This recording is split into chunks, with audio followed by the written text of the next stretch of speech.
வணக்கம். ஆன்மீக அன்பு நெஞ்சங்களுக்கு சங்கர சுப்பிரமணியத்தின் அன்பார்ந்த வணக்கங்கள்.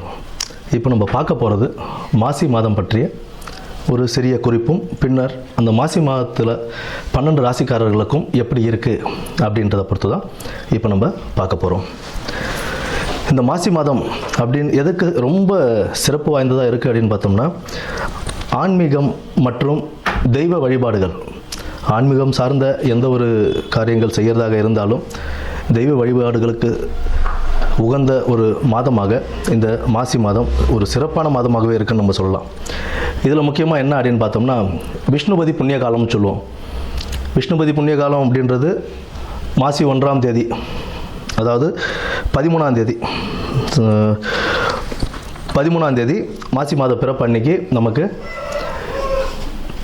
பின்னிரவு, அதாவது விடியற்காலை அந்த 1:30 மணின்னு சொல்லுவோம் இல்லைங்களா, 1:30 மணிலேருந்து காலை 10:30 மணிக்குள்ளே விஷ்ணு பகவானை நம்ம வழிபடுறதுனால அந்த நேரத்தில் நம்ம வழிபடும் போது நம்மளுடைய 7 ஜென்ம பாவங்களும் தீரும் அப்படின்றது ஒரு நம்பிக்கையாகவே இருக்குது. நமக்கு மேற்படி செல்வ வளமும் எல்லாமே நமக்கு கிடைக்கும் அப்படின்ற ஒரு இதுவும் உண்டு. விஷ்ணு பகவானை துளசி மாலை அணிவித்து நம்ம வழிபட்டுக்கிட்டு வந்தோம். பெருமாள் விஷ்ணு துளசி மாலை அணிவித்து அந்த விடியற்காலை 1:30 மணியிலிருந்து 10:30 மணிக்குள், காலைல 10:30 மணிக்குள்ளே நம்ம வணங்கிட்டு வரும்போது நமக்கு உண்டான செல்வ வளமும் கிடைக்கும் அப்படின்றது சொல்கிறாங்க. குடும்பத்தில் ஒரு மகிழ்ச்சியும் நிலவும், இருக்கிற பிரச்சனைகள்லாம் படிப்படியாக குறைய ஆரம்பிக்கும்.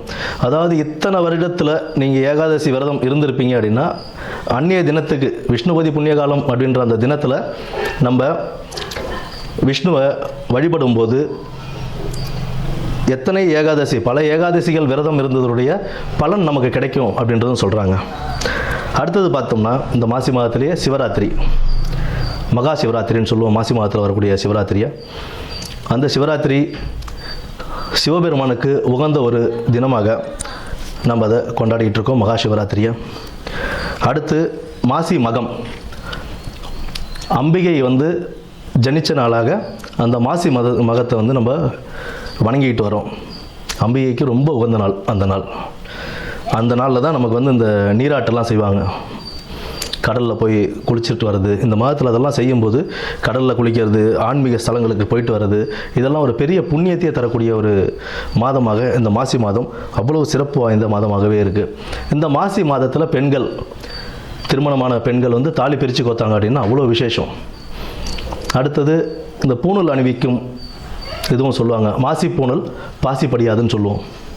மாசி மாதம் பூணல் அணிஞ்சால் அவ்வளோ விசேஷமாக கருதுவாங்க. புதுசாக பூணல் போடுறாங்க அப்படின்னா, யஜ்ஞோபவிதாரணம் செய்கிறாங்க அப்படின்னா, அதுக்கு மாசி மாதத்தை மேக்ஸிமம் ஆட்கள் மாசி மாதம் தான் தேர்ந்தெடுப்பாங்க. ஏன்னா அவ்வளோ விசேஷமான ஒரு மாதமாக இந்த மாசி மாதம் இருக்குது. அது மட்டும் இல்லாமல் புனித நீராடுதல், விரதங்கள், குலதெய்வ வழிபாடு, இதெல்லாம் நம்ம பண்ண இந்த மாதத்தில், இந்த மாதம் ஃபுல்லாகவே ஒரு சிறப்பான மாதம் தான். ஆன்மீகத்துக்கும் தெய்வ வழிபாடுக்கும் ரொம்ப ஒரு சிறப்பான ஒரு மாதமாகவே இந்த மாதம் அமையும். இனி வரப்போவது 12 ராசிகளுக்கு உண்டான பலன்களை என்னன்னு நம்ம பார்ப்போம். நன்றி, வணக்கம். திருவாதிரை நட்சத்திரக்காரங்களுக்கு இந்த மாசி மாதம் எப்படி இருக்க போகுதுன்றது பார்ப்போம். இந்த மாசி மாதத்தில் திருவாதிரை நட்சத்திரக்காரங்களுக்கு ஒரு நல்ல ஒரு லாபகரமான மாதமாக தாங்க இருக்குது. லாபகரமான மாதங்கள் இருக்குது. அவங்களோட தொழிலையும் வியாபாரத்திலையும் நல்ல ஒரு முன்னேற்றம் கிடைக்கக்கூடிய மாதமாகவும் இருக்குது. இந்த மாசி மாதம் உங்களுக்கு நிறைய வேலை சுமைகளை கொடுத்தாலும் அதில் நீங்கள் வெற்றி பெற்று வெளில வருவீங்க. அந்த வேலை சுமைகள் எல்லாம் தாண்டி அந்த தடைகள்லாம் தகர்த்து நீங்கள் வெற்றி பெற்று வெளில வருவீங்க.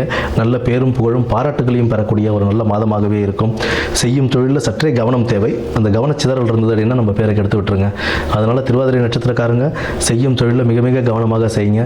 மாணவர்கள், திருவாதிரை நட்சத்திரக்காரர்கள், உங்களுடைய கடின உழைப்பால் மட்டுமே நீங்கள் பலனடையக்கூடிய ஒரு காலகட்டமாகத்தான் இந்த மாசி மாதம் இருக்குது. உங்களுடைய கடின உழைப்பு உங்களை கண்டிப்பாக முயற்சி திருவினையாக்கும்ன்ற மாதிரி நீங்கள் எந்தளவு முயற்சி செஞ்சு கடின உழைப்பு போடுறீங்களோ அதற்குண்டான வெற்றிக்கனியை நீங்கள் ஈஸியாக பறிக்கிறதுக்கான ஒரு நல்ல மாதமாக இந்த மாதம் அமையுங்க. வேலை சுமை கூடினாலும் அந்த வேலையை நீங்கள் நல்லபடியாக முடிச்சு கொடுத்து மேலதிகாரிகளின் பாராட்டுகளையும் பெறுவீங்க. சக ஊழியர்கள் உங்களுக்கு ஒரு நல்ல ஒரு ஹெல்ப்ஃபுல்லாக இருந்து உங்கள் பணிகளை நல்லபடியாக முடிச்சு கொடுத்து நீங்கள் அந்த பணியை வேலைக்கு டைமுக்கு முடிக்கிறதுக்கு அவங்க உங்களுக்கு நல்ல ஒரு ஹெல்ப்ஃபுல்லாக இருந்து சக ஊழியர்கள் உங்களுக்கு பாராட்டுகளையும் பெற்று தருவாங்க.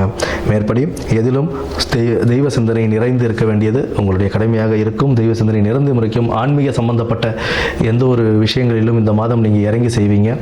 அது ஒரு நல்ல ஒரு வாழ்க்கை முன்னேற்றத்தை உங்களுக்கு வழிவகுத்து கொடுக்கும். துர்க்கை அம்மனுக்கும் காளிக்கும் நீங்கள் வழிபட்டு வந்தீங்க அப்படின்னீங்கன்னா உங்களுடைய லைஃப்பில் ஒரு நல்ல முன்னேற்றத்தை ஏற்படுத்தி கொடுக்க இந்த மாசி மாதம் உங்களுக்கு ஒரு நல்ல மாதமாகவும் அமைய வாழ்த்துக்கள். நன்றி, வணக்கம்.